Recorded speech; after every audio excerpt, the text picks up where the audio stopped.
मोनू मानेसर नाम का जो उनका गैंग का जो हेड है वो अभी तक वांछित की लिस्ट में भी नहीं आया है। ये कोई छोटी मोटी गैंग के लोग नहीं है महोदय कि राजस्थान पुलिस यहां आई तो उसके पैर तोड़ दिए जाएंगे, इस तरह की धमकियां दी जाती हैं। बाहर के गुंडे अपराधी हथियारों को लहराते हुए हमारे क्षेत्र में आकर लोगों को उठा के ले जाएंगे। आप बैठिए, आप बैठिए, आप बैठिए। आपको ज्यादा जल्दी है क्या? आपको ज्यादा जल्दी है क्या? प्लीज अब बात करिए।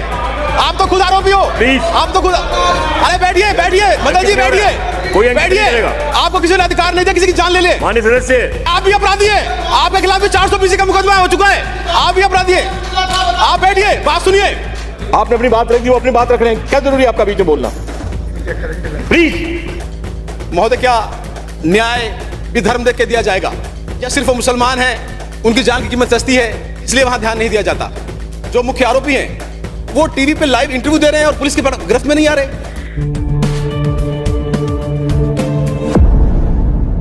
ऊपर मुझसे पहले सदन में साथियों ने अपने विचार रखे, प्लीज क्या हो रहा है भी दिए।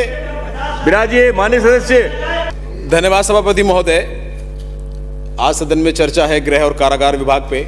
मुझसे पहले बोलने वाले माननीय सदस्यों ने सदन में अपने विचार भी रखे, कमियां भी गिनाई, मांगे भी रखी। निश्चित तौर पे हम उम्मीद करते हैं कि आने वाले वक्त में इन चीज़ों पे गौर करके चीज़ें आसान होंगी और बहुत सारी मांगे बहुत जायज़ हैं। एक पुलिसकर्मी 8 घंटे की ड्यूटी का उसको वेतन मिलता है, लेकिन उसकी ड्यूटी का कोई टाइम नहीं होता। बहुत लंबे अरसे से वो लोग 3600 पे ग्रेड की मांग कर रहे हैं। मैं समर्थन करता हूं कि सरकार इस विषय में पॉजिटिव सोच रख के इसे पूरा करे। मेस का जो भत्ता है वो बढ़ना चाहिए। जेल प्रहरी भी बहुत दिनों से अपने वेतन विसंगति की बात करते आए हैं, आंदोलन भी उन्होंने किया। तो हम सरकार से इस मांग का भी समर्थन करते हैं कि उन्हें भी राहत मिले। सभापति महोदय, मैं आज जिक्र करना चाहता हूं मेरे मेवात क्षेत्र की एक बहुत मार्मिक घटना की। भरतपुर जिले की पहाड़ी तहसील के गांव घाटमिका के 2 युवकों को सुबह करीब 7 से 8 बजे के आसपास हरियाणा के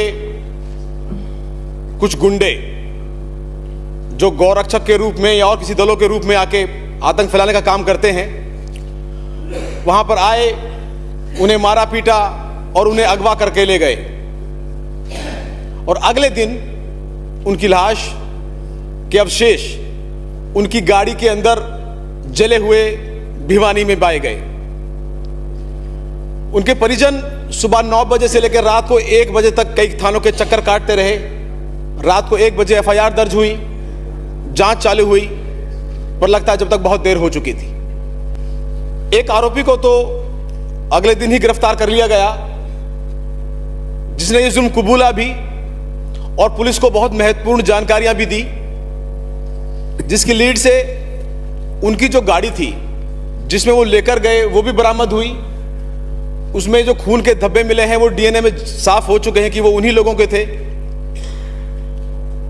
और बड़ी बेरहमी से 2 आदमियों को जला दिया गया। उनके परिवार को उनकी लाश भी नसीब नहीं हुई। इस पूरे प्रकरण में महोदय, हरियाणा के अंदर पंचायतें होती हैं, जो आरोपी हैं उनके समर्थक में रोड जाम होते हैं, और यहां तक कि राजस्थान पुलिस यहां आई तो उसके पैर तोड़ दिए जाएंगे, इस तरह की धमकियां दी जाती हैं। ये कोई छोटी मोटी गैंग के लोग नहीं है महोदय। अक्सर ये मेवात क्षेत्र में इस तरह की घटनाएं करते आए हैं और बड़े शौक से वीडियो बनाकर, हथियार लहराकर सोशल मीडिया पे यहां वहां इनको प्रसारित करते हैं। इनके हाथ और बड़े हैं। आप इनके सोशल मीडिया से देखोगे तो इनके फोटो देश के गृह मंत्री के साथ भी हैं, केंद्रीय मंत्रियों के साथ भी हैं, पुलिस के आला अधिकारियों के साथ भी। तो कहीं ना कहीं इनको बहुत अच्छे तरीके का संरक्षण भी प्राप्त है। वहां इनके समर्थक में रोड जाम होते हैं तो वहां की सरकार कोई कार्रवाई नहीं करती, लेकिन जब लोग धरना देकर न्याय की मांग करते हैं फिरोजपुर में, तो वही सरकार 600 लोगों के खिलाफ मुकदमा दर्ज कर देती है। ये तो उस सरकार का रवैया है। खैर, पर हम अपनी सरकार की बात करें तो कहीं ना कहीं कमजोरी तो हमारी भी रही। बाहर के गुंडे अपराधी हथियारों को लहराते हुए हमारे क्षेत्र में आकर लोगों को उठा के ले जाएंगे। आप बैठिए, आप बैठिए, आप बैठिए। आपको ज्यादा जल्दी है क्या? आपको ज्यादा जल्दी है क्या? प्लीज अब बात करिए। आप तो खुद आरोपी हो, प्लीज। आप तो खुद, अरे बैठिए, बैठिए मदन जी, बैठिए, बैठिए। आपको किसी ने अधिकार नहीं दिया किसी की जान ले ले। माननीय सदस्य, आप भी अपराधी हैं। आपके खिलाफ भी 420 का मुकदमा हो चुका है। आप भी अपराधी हैं। आप बैठिए, बात सुनिए। मैं सीधा मंत्री महोदय को आमंत्रित करूंगा रिप्लाई के लिए। आप कोई नहीं बोल पाएंगे, बार बार इंटरवीन करना जरूरी है आप लोगों का। यही बहुत बड़ी समस्या आप लोग तो बोल करके यहाँ टूरिस्ट वीजा पे आते हैं, बोले और बाहर चले गए। लोग तो बाहर से बैठे रहते हैं शाम रात के 9 बजे तक, ये कौन बैठेगा यहाँ पर? क्यों इंटरवीन करते हैं बार बार में आप? आपने अपनी बात रख दी, वो अपनी बात रख रहे हैं, क्या जरूरी है आपका बीच में बोलना? प्लीज माननीय सदस्य, यही तो मुश्किल है सभापति महोदय कि आप ये आमंत्रित नहीं करें उन्हें, आसन की तरफ देखें आप। अपराधियों के साथ इस तरह का सपोर्ट मिलता है तो कहीं ना कहीं उसके हौसले और बढ़ते हैं। आज लगभग 13 दिन हो चुके हैं, लेकिन मुझे अफसोस है कि हमारी सरकार की तरफ से भी अभी उस पीड़ित परिवार के लिए कुछ ज्यादा नहीं किया गया है।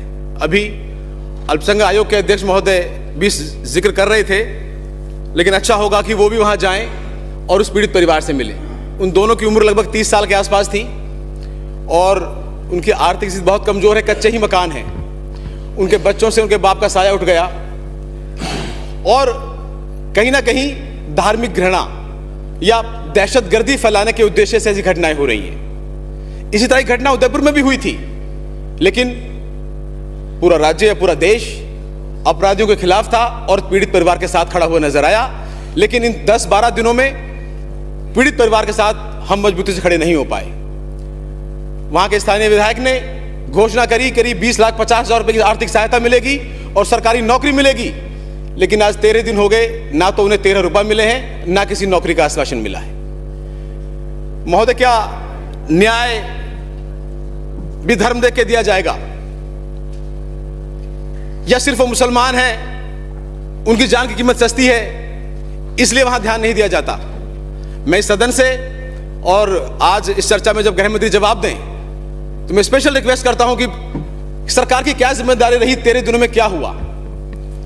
जब आर्थिक सहायता किसी परिवार को पालने की हम बात करते हैं तो यहां कहां चूक हो रही है, हम किस बात का इंतजार कर रहे हैं? और आने वाले वक्त में ऐसी घटनाएं ना हो, इसके लिए जो मुख्य आरोपी हैं वो टीवी पे लाइव इंटरव्यू दे रहे हैं और पुलिस की गिरफ्त में नहीं आ रहे। मुझे अपनी पुलिस पे शक नहीं है, लेकिन कहीं ना कहीं हमें एग्जाम्पल सेट करने पड़ेंगे और ऐसे अपराधियों की तुरंत गिरफ्तारी हो। उसमें मोनू मानेसर नाम का जो उनका गैंग का जो हेड है, वो अभी तक वांछित की लिस्ट में भी नहीं आया है। इससे भी पूरे क्षेत्र के अंदर बड़ा असंतोष है सरकार के खिलाफ और वहां कुछ लोग धरना दे रहे हैं, पर हमारे सरकार के एसडीएम उन्हें ही नोटिस देते हैं कि आप लोग शांति व्यवस्था भंग कर रहे हैं। आज वहां इंटरनेट बंद कर दिया गया। महोदय, अगर हम अपनी सरकार में अपने हक की आवाज नहीं उठा पाएंगे तो कहां जाके उठाएंगे?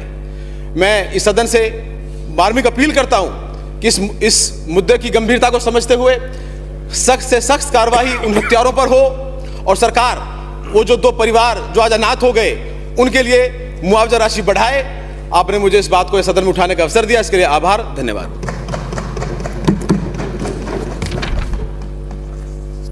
श्री बिहारीलाल